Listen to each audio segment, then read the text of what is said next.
I worked 9 years for that car, and I chose to have it wrapped to protect the paint because I plan on having that car for a long time. There's still damage to that car that is not fixed. Right. This is pretty simple. Like, they don't cover aftermarket things. It's not simple. It's not simple. You have something from Tesla saying we gave you $1,000 for your wrap estimate. And by the way, I wasn't planning on this happening. To suggest that this is simple, we're looking at documentary evidence that you gave us, which says you got $1,000 for your wrap estimate.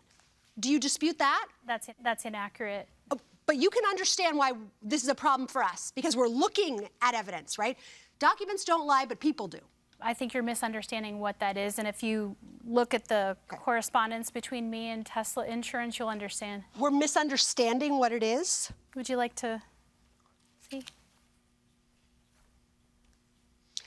What do you believe that you're showing us here? What you're seeing is correspondence between me and my insurance company. Before we go there, what do you believe that this proves? That is evidence of the deductible that I did receive and the payment that I made to the wrap company myself. I'm going to go ahead and give this back to you. I want you to show me where it says deductible. Well, it has the claim number in regards to the insurance. Excellent. Well, we have proof here that you received $1,000 twice.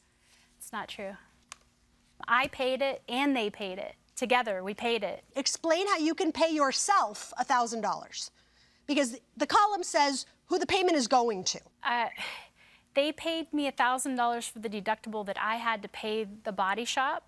Right, and that was in April of 2024, correct? No, I paid All Cities Body Shop in 2023 whenever my car got fixed. And when did you get your deductible back? A year later. Right. You got it back in April of 2024. So we're, right. Yes, so that's but that payment for $1,000 that you received from Tesla was in 2023. Look at it. What payment? The one you just gave us evidence of. I did have 2 accidents. You had, now you're saying you had 2 accidents. No. There was an accident a year prior.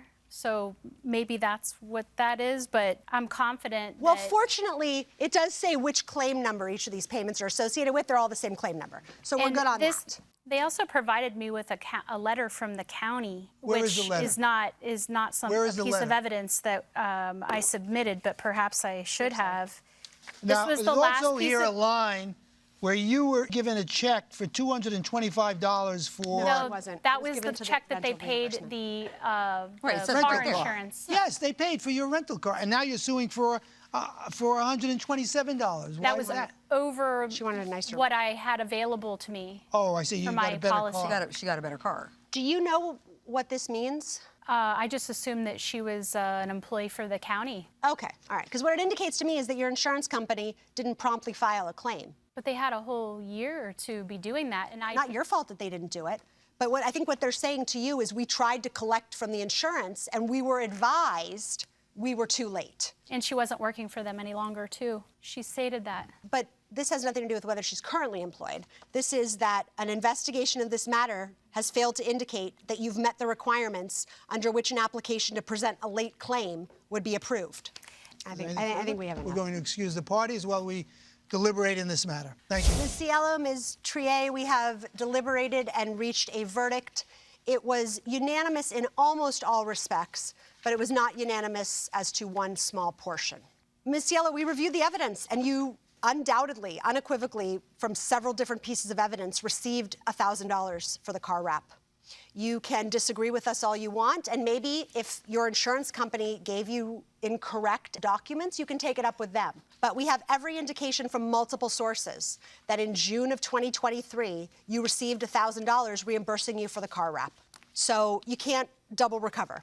However, you did not receive $40 of the wrap fee, and if your insurance company would not give you the entire $1,040 and you only received $1,000, the defendant has to make up the remaining $40. So we were unanimous in awarding that $40. We were also unanimous in denying your claims for ride-sharing costs, of which you gave us absolutely no proof, and emotional distress. Claims for emotional distress require extreme and outrageous conduct. And if anything, the defendant's conduct here was responsible.